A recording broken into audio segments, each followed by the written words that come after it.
Hola amigos, ¿qué tal?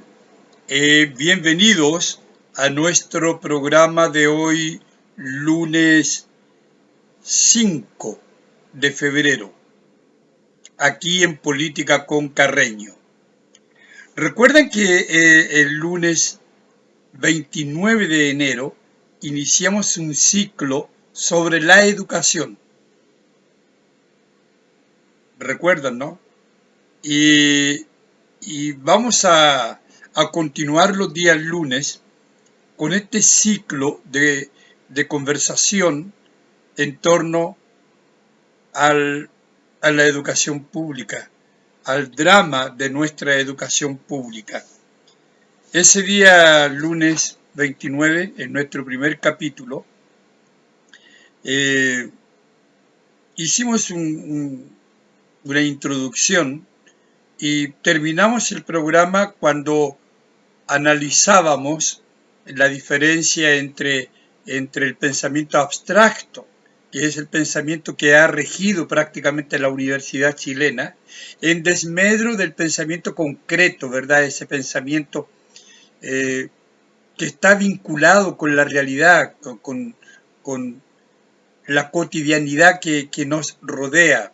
Y decíamos que era necesario que de una u otra forma la universidad dejase de ser el único medio para, para la formación de profesionales, de técnicos. Es cierto, el pensamiento abstracto es necesario para la investigación, sin duda, pero también el pensamiento concreto, necesitamos técnicos. Y quedamos en ese punto.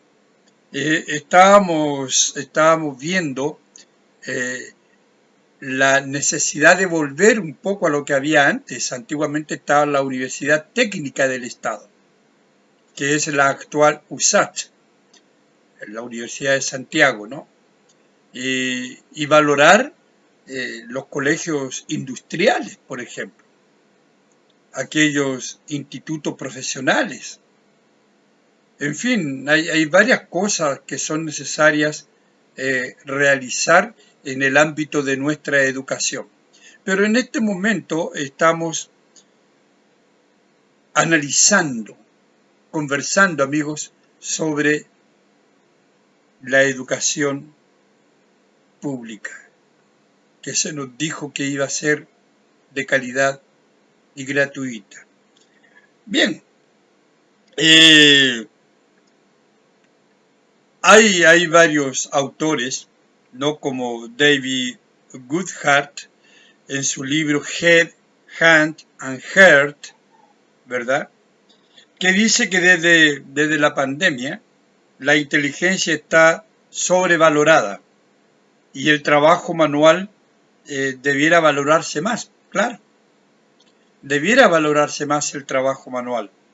¿Y qué pasa? Que estos trabajos no son considerados por la universidad y muchas veces por las familias que sienten que mandar a su hijo a estudiar, no sé, por una carrera técnica es un desprestigio cuando debiera ser lo contrario. Entonces, estas carreras que están vinculadas, como digo, con el pensamiento concreto, merecen un mayor respeto, no solamente de parte de las universidades, sino también de la sociedad. En fin, porque en Chile, ¿qué está pasando? Estamos formando una serie de profesionales que terminan manejando Uber, ¿no? Yo conozco muchos casos, porque no encuentran trabajo, claro, porque están colapsadas las universidades y los empleos, y sobre todo hoy con la realidad que vivimos, de un desempleo atroz. Entonces Chile necesita volver como antaño a esa realidad, trabajar y valorar más la universidad, ¿verdad? Y los programas, la universidad vinculada con carreras técnicas eh, que, que estén relacionadas con la realidad de la región, sin duda. Eso es importante. Es una forma también de descentralizar el país, ¿no? Bueno, continuemos con el análisis de esta educación pública que desemboca en la universidad, pero que la verdad es que está todo mal planteado. Los recursos debieran estar puestos en la primera educación, que es la educación parvularia, la educación básica. Pero no. Los recursos están puestos en la educación superior, que recibe desastres. Ya vamos a analizar eso. Nos quedan 2 capítulos por lo menos. Bueno, el engaño del ranking. El ranking de los colegios, ¿verdad?, data del año 2013. Ahí surge el famoso ranking. Y las notas de enseñanza media comienzan a aumentar todos los años con este ranking. Vamos a ver la opinión de las autoridades, cómo hoy se defienden, y hoy sí se dan cuenta que había todo un engaño y había todo un estímulo para que los colegios aumentasen las notas gradualmente.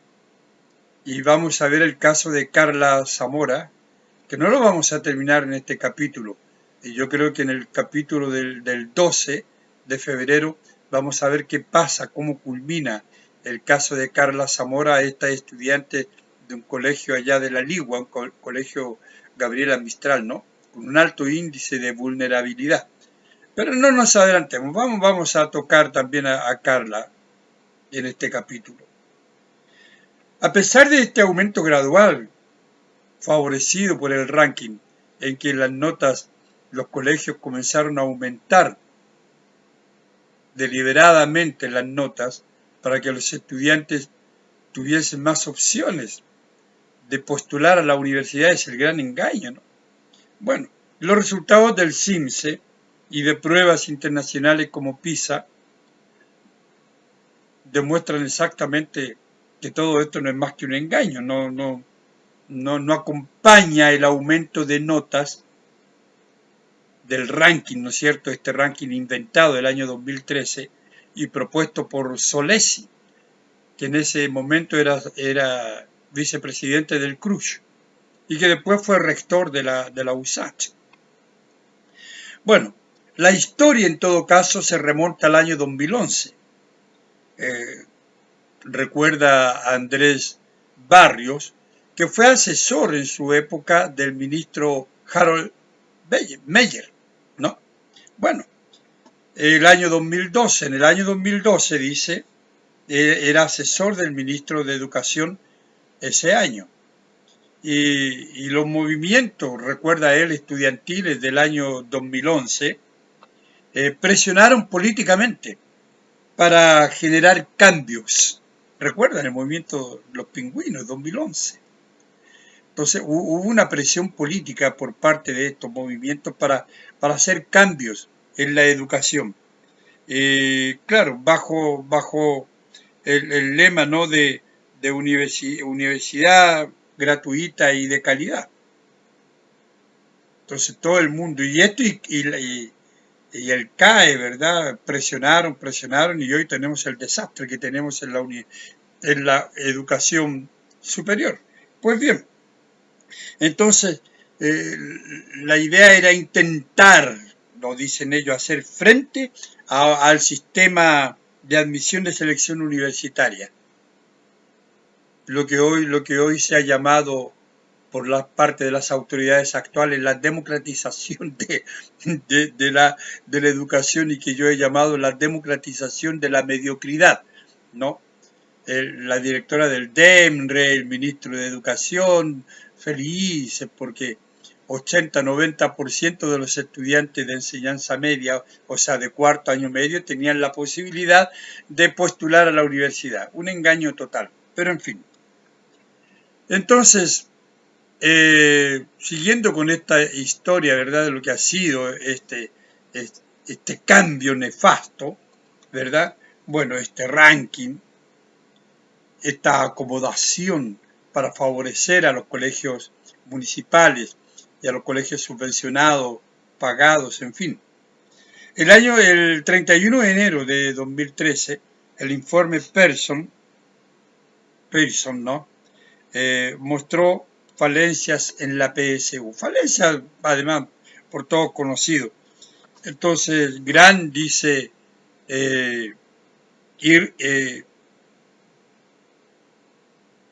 ¿cómo llamamos? Grandes desajustes, desigualdades, ¿no? Del sistema educativo, injusticia, como ustedes quieran, y un informe que de verdad no acrecentaba mucho a la realidad que ha sido la educación. Esto de nuestros estudiantes, que efectivamente, como lo dice hace poco ahora el rector Sánchez de la Católica, que la PAES muestra que los colegios particulares continúan siendo privilegiados respecto del ingreso a la universidad. Eso se sabe. Entonces, bueno, y que la brecha, ¿verdad?, entre los grupos socioeconómicos más altos es lo que en definitiva se da internacionalmente. Ese es el informe Pearson. Es decir, nada de nuevo en el frente. Nosotros sabemos eso. Las brechas socioeconómicas o socioeconómicas, ¿verdad?, de una u otra forma inciden en el resultado escolar. Claro, porque la educación pública se vino abajo. Estas brechas no eran tan grandes antiguamente. Los colegios llamados emblemáticos tenían muchos estudiantes en la universidad. Porque además había solo 2 universidades, por ejemplo, en mi caso, cuando yo estudié, en el Liceo de Aplicación.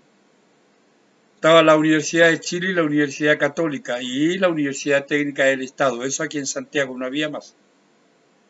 Por lo tanto, eran colegios que competían de igual a igual y superaban muchas veces a los colegios particulares pagados. No había nada que envidiarle. Pero entonces, ¿qué pasa? Ante esta realidad, ante este informe, ante este movimiento estudiantil del año 2011, bueno, el Consejo de Rectores decide hacer cambios. Decide hacer cambios en la PSU. O para igualar o favorecer, como ustedes quieran, a aquellos colegios con mayor vulnerabilidad, a aquellos colegios municipales, a aquellos colegios públicos. Bueno, entonces Juan Manuel Solesi, que como dije era el vicepresidente el año 2013 del CRUSH, ¿no?, presentó el bendito ranking. Él es el autor del bendito ranking, que fue de inmediato aprobado y que pretendía medir el rendimiento académico del estudiante dentro de su contexto educativo. Claro, no se puede medir el rendimiento del estudiante fuera de su contexto educativo. Entonces, de verdad es una necedad el decir que medir el rendimiento del estudiante dentro de su contexto educativo. Porque ese contexto educativo tiene que responder también de una u otra forma a un programa de estudio que depende del Ministerio de Educación. Si un alumno es de segundo año medio, debe tener en el lenguaje, como le llaman hoy, castellano, ¿no?, o en matemática, debe tener los contenidos estipulados por el Ministerio para el segundo año medio. Entonces, dentro de su contexto educativo, lo que significa evidentemente que en las escuelas públicas, cuando son de mala calidad como las que tenemos hoy, este programa no se pasa ni a la mitad. Con suerte llegamos al 60-70%, porque además viven en paro, viven en huelgas, los estudiantes se ausentan, y las autoridades están preocupadas de la sexualidad integral o de ideologías, entonces re poco preocupadas de lo que es la educación en sí. En fin, entonces surge el ranking. Y el objetivo final de este ranking, ¿no es cierto?, es dar un peso o un paso a la equidad, darle un peso a esta equidad, ¿verdad? En cuanto al acceso, por supuesto, a la universidad, disminuyendo lo que ellos decían, la diferencia que hay de ingreso a la PSU. Entonces esa era la finalidad última. En el fondo favorecer a los colegios más desposeídos, como los municipales, como los colegios subvencionados pagados, en fin. Favorecer a estos colegios para que compitiesen con mayor igualdad frente a los colegios particulares pagados respecto del ingreso a la educación superior. Entonces, claro, vienen los comentarios, ¿no? El rector Ignacio Sánchez de la Católica votó a favor del ranking. Prácticamente todos votaron a favor del ranking. Y porque dice que buscaba beneficiar textualmente a los estudiantes de educación pública que tenían contextos educacionales complejos, es decir, los colegios con alta vulnerabilidad y cosas afines, ¿no? Porque la calidad de la educación de estos colegios es menor. Claro que es menor. Claro que es menor, sobre todo en los tiempos actuales. Claro que es menor. Porque hoy desapareció lo esencial, amigos de la educación, que es el respeto a la autoridad que representa el profesor. No tenemos eso. Entonces, al no haber un respeto a la autoridad, cada uno hace lo que quiere y hoy tenemos, gracias a esta democratización de la mediocridad, desaparecieron los colegios emblemáticos, los colegios bicentenarios también los quieren terminar, y ellos quieren que todos los colegios sean iguales, es decir, el sueño de Vallejo, el sueño de Cataldo, igualar para abajo. Claro, no igualar para arriba. Es decir, vamos a mejorar la educación, entonces tengamos como modelo aquellos colegios que son emblemáticos o que eran emblemáticos. Entonces vamos a igualar. ¿Qué se hizo? Se permitió la entrada de cualquier persona, de cualquier alumno a la aplicación, al nacional, a los colegios que eran emblemáticos. En vez de mejorar esos colegios que eran mediocres y que estaban mal, que tenían sistemas complejos educativos, en vez de mejorar eso, se echó a perder lo poco y bueno que tenía la educación pública. Eso es lo que ha hecho el gobierno Boric, sin duda. Y un caso típico es el de Carla Zamora. Carla Zamora es alumna, o fue alumna, de la Escuela Municipal Gabriela Mistral de La Ligua. Entró a primer año básico el año 2013, por lo tanto egresó el año 2023 y postuló a la PAES. Vamos a ver en el próximo capítulo con qué resultados, ¿no? Bueno, esta escuela tiene alrededor de 700 alumnos y muchos de ellos con altos índices de vulnerabilidad. Y Carla Zamora, desde cuarto año básico, que siempre fue una alumna brillante en el colegio, y terminaba con 7. Y terminó con 7 todos los años de su enseñanza, los que restaban de la enseñanza básica y los años de enseñanza media. Promedio 7. Promedio 7. Yo por acá tengo una cifra respecto de esto de los promedios, amigos, que es, déjenme ver si lo encuentro a la mano para dárselo de inmediato. Esto de cómo aumentar los promedios de un modo espectacular. Sí, creo que lo tengo por acá. Efectivamente, se les voy a adelantar este dato, amigos. Resulta que este promedio 7 fue aumentando gradual, pero todos los años de un modo increíble. Diferencias hoy de 460%. Veamos, el año 2012 había 769 promedio 7 en la enseñanza media, ¿no? 769. El año 2022 hubo 3.547 promedios 7, con un aumento de 460%. Entonces, ¿qué me dicen ustedes? Los egresados de enseñanza media aumentaron del año 2012 al año 2022, en 10 años, 460%, de 769 a 2022. Es decir, era el negocio, pues, amigo. El negocio. Era ir al colegio que le aumentábamos las notas. Y luego están los promedios. Yo no quiero cansarlos con estos promedios. Cuando llegue el momento vamos a repetir estas cifras, claro. Entonces Carla salió con promedio 7. Maravilloso. Los profesores, el colegio, la comunidad de la Ligua encontraban que estaba pero realmente lista para ingresar a lo que ella quisiera. Ella quería estudiar medicina, ¿no? Bueno, el problema es que desde la implementación del ranking, los promedios comenzaron a subir. Claro. ¿Qué creen ustedes que iba a pasar con este incentivo?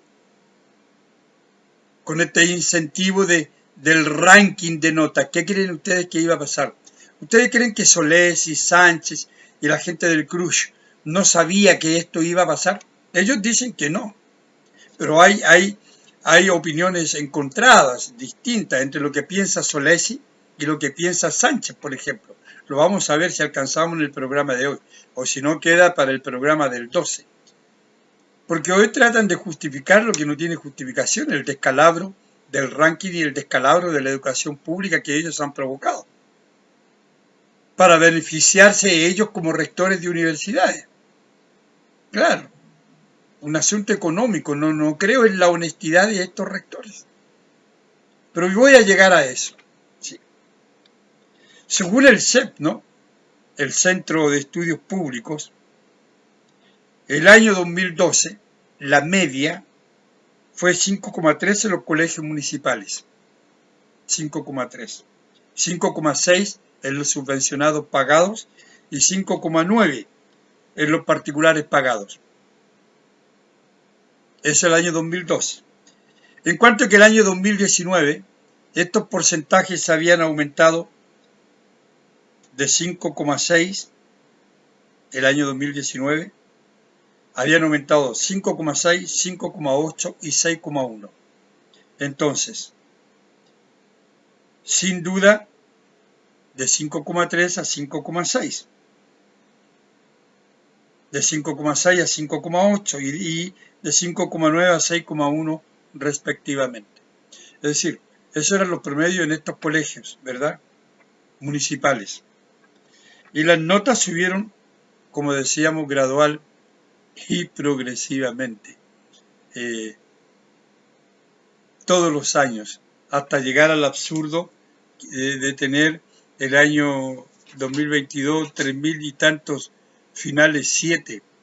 En mi época, amigos, sacarse un 7 era, olvídese, sacarse un 5,8, un 6 en la aplicación, y no iba ningún apoderado a pegarle un puñete al profesor si el alumno reprobaba o sacaba un 2, que le llamábamos un patito. ¿Qué nota sacaste en matemática? Un 2. Eran mis notas predilectas en matemática, amigos. ¿Qué le iba a hacer? Bueno, hoy no, pues hoy el profesor le pone una mala nota al alumno y va desde el abuelo y toda la parentela, los vecinos van y golpean al profesor, lo maltratan, le hacen, no sé, bullying o qué sé yo, y los alumnos le pegan. Entonces, hoy se ha perdido toda compostura. Entonces el profesor no va a arriesgar su pellejo, no va a arriesgar que le den un golpe, una cuchillada como está ocurriendo.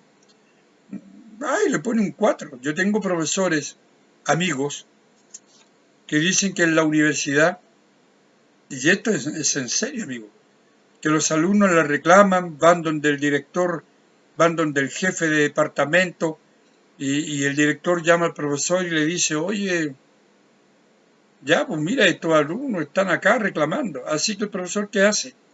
Merezcan o no merezcan, le pone un 4. Están todos aprobados en su materia. Esa es la realidad de la educación universitaria hoy.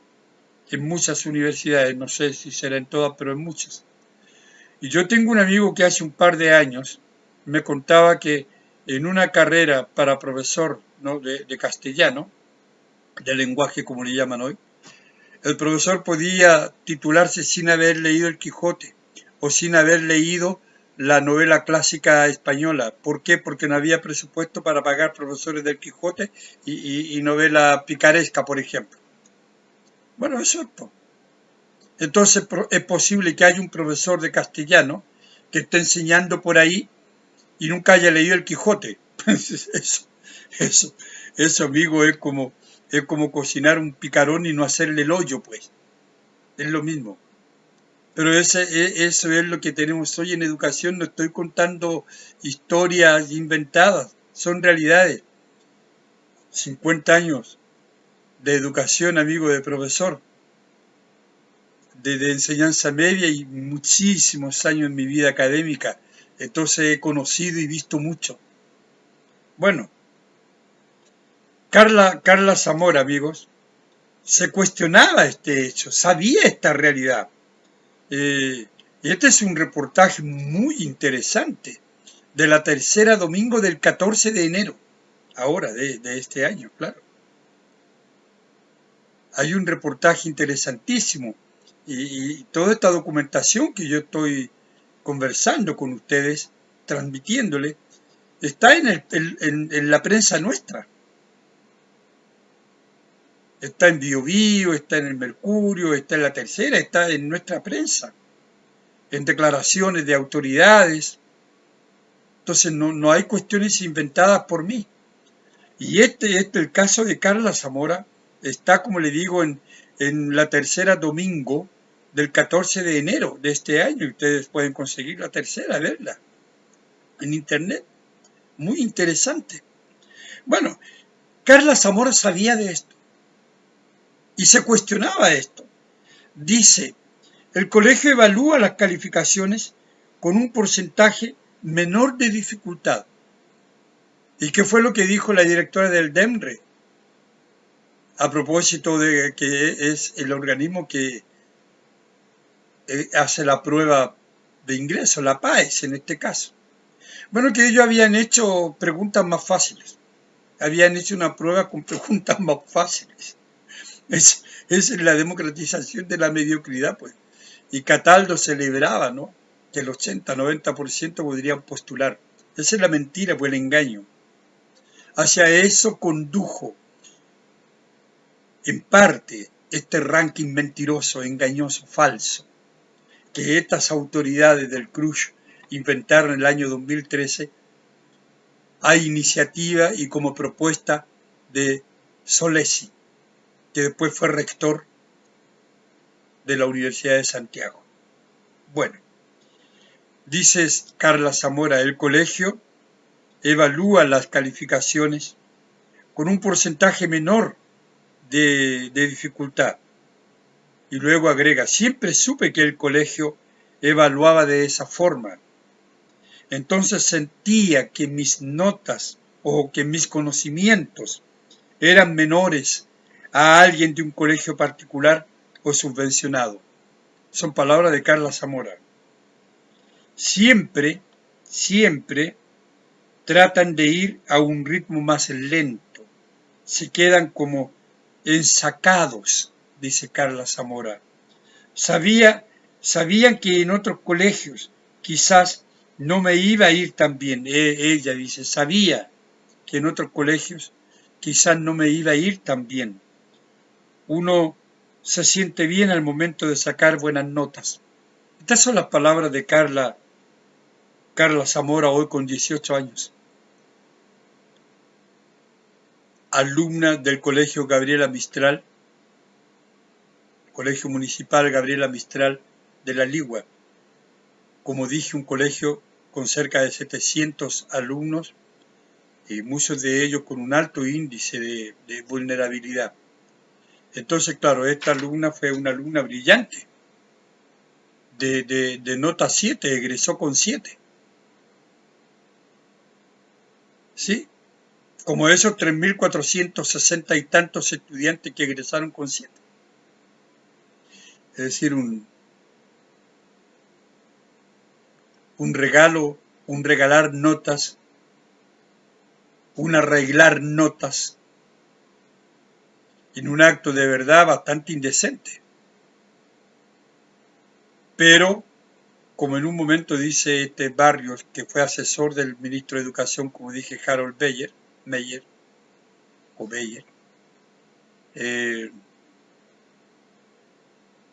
es muy ingenuo pensar que si se dan estímulos e incentivos no iba a pasar esto.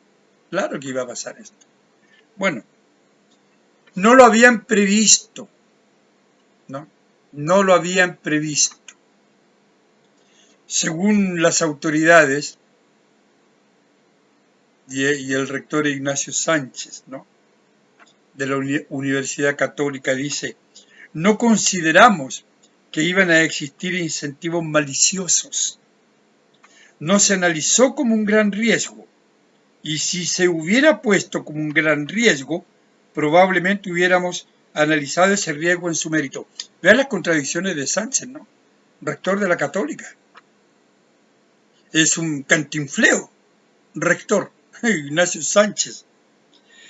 No consideramos que iban a existir incentivos maliciosos. Ya, está bien, no lo consideraron. Pero luego dice, no se analizó como un gran riesgo. Bueno, ¿en qué quedamos? No consideraron que iba a haber incentivos maliciosos y luego dice que no se analizó como un gran riesgo. O sea, sí consideraron que iba a haber incentivos maliciosos. El rector se contradice. No consideraron. Y después dice que sí, no se analizó como un gran riesgo. ¿Qué no se analizó, rector Sánchez, como un gran riesgo ahora después de tantos años? Que iba a haber incentivos maliciosos. Y que sí, si hubiera puesto como un gran riesgo, insisto en que sí había un riesgo, si se hubiera puesto como un gran riesgo, probablemente hubiéramos analizado ese riesgo en su mérito. Probablemente. Es decir, ni siquiera dice con certeza hubiésemos analizado ese riesgo en su contexto. Es decir, las autoridades sabían que había ese riesgo. Y hoy se hacen los cuchos. Porque hoy se quieren lavar las manos ante el desastre del cual ellos también forman parte. De esta indecencia de subir las notas para que los estudiantes de los colegios municipales, de los colegios públicos, que iban a ser de calidad y gratuito, pudiesen entonces competir de mejor manera con los colegios particulares pagados. Rector Sánchez, usted es responsable también de esto. Pero Solesi, que era, como dije, el vicepresidente del CRUSH, tiene una opinión distinta. Fíjense, tiene una opinión que difiere de la opinión de Sánchez. Estamos hablando del año 2013, claro. Cuando parte el ranking de notas, amigos. Claro. Él dice, sí lo tenían considerado. Sí lo tenían considerado. Dice Solesi. Sánchez dice que no. Solesi dice que sí. tenían considerado el riesgo, ¿no es cierto?, de este estímulo, de esta debacle, de esta indecencia. Pero, dice Solesi, pero con los colegios particulares privados no actuaron de forma honesta. Ahora culpa a los colegios particulares pagados, que no actuaron de forma honesta, pero luego va a agregar a los municipales también y a los colegios subvencionados. Es decir, este es un grupo, amigos, de rectores que solo priorizaron sus bolsillos. Los bolsillos, cuando digo sus bolsillos, no se me entienda mal, los bolsillos de sus universidades. ¿No? Priorizaron sus bolsillos universitarios, sus universidades. Pero que sí sabían del riesgo, sí, pues. Solesi lo dice. Y luego agrega, ¿no? Era un elemento que estaba a disposición. Era un elemento que estaba a disposición. Pero uno entendía que los establecimientos iban a comportarse académicamente como corresponde. No iban a inflar notas. Palabras de Solesi. Se necesita que los colegios particulares subvencionados sean más honestos. Palabras de Solesi. Entonces ustedes ven, amigos, que ante el descalabro que es hoy la educación pública, y una de las causas de esta debacle de la educación pública, de este fracaso de la educación pública, está, entre otras razones, en el ranking de notas implementado a partir del año 2013 y ya aprobado por el Consejo de Rectores. Ellos son responsables. Y hoy quieren lavarse las manos. Hoy culpan a los colegios de ser poco honestos, de como dice Solesi, inflar notas. Entonces, las opiniones de verdad son divergentes. Y Pedro Díaz, que es presidente de la Federación de Instituciones de Educación Particular, la FIDE, ¿no? Dice que la principal razón es la inclusión del decreto 67, publicado el año 2018. Él entrega otra razón que es válida. El año 2018, que cambia la forma de evaluar a los alumnos, incorporando, por ejemplo, muchos trabajos grupales, rúbricas y pautas. Esto trajo una evidente mejora de las notas, pero no de los aprendizajes, y de esto doy fe. Yo trabajé en una universidad y yo hacía clases de semiótica en la escuela de audiovisual. Y estos trabajos eran todos grupales, 20 alumnos para un trabajo. Evidentemente que los alumnos buenos, que eran pocos, reclamaban porque llevaban todo el peso del trabajo. Todo el peso, hacían todo el trabajo, 3, 4 alumnos. Y el resto, 15, 13, 16, tenían la nota de estos, la nota grupal. Bueno, y esto comenzó a darse en colegios, los famosos trabajos grupales. Rúbricas distintas, pautas diferentes. ¿Y qué pasó? Que esto hizo que los flojos, que son muchos, la mayoría, subiese sus notas. Pero los aprendizajes no iban a la par de las notas. Porque claro, no aprendían nada. No aprendían nada. Como dice Carla Zamora, en su colegio, lo dice más adelante, ¿no? En su colegio muchos estudiantes sacaban excelentes promedios y iban tarde, mal y nunca a clase. Lo dice ella. Entonces, amigo, estamos en el capítulo 2 y vean, estamos todavía ahí, comentando y analizando las razones del fracaso de la educación pública en Chile, ¿no? Y bueno, vamos a dejar hasta aquí, amigos. Yo iba a leer una cita de Harold Beyer, pero la vamos a dejar para nuestro programa del 12. Y claro, con esto también descansamos un poco de la agenda nacional, que está muy interesante con el COSENA, el Partido Comunista, las palabras de los comunistas de hace un año, de Vallejo de hace 2 o 3 días, que decía que el COSENA no era apropiado, y ahora, bueno, está el COSENA, en fin, las palabras de Carmona. Vamos a analizar esto mañana martes, aquí en Política con Carreño. Gracias, amigos, y nos vemos mañana martes, no olviden. Así que agradecido como siempre. Chao, amigos.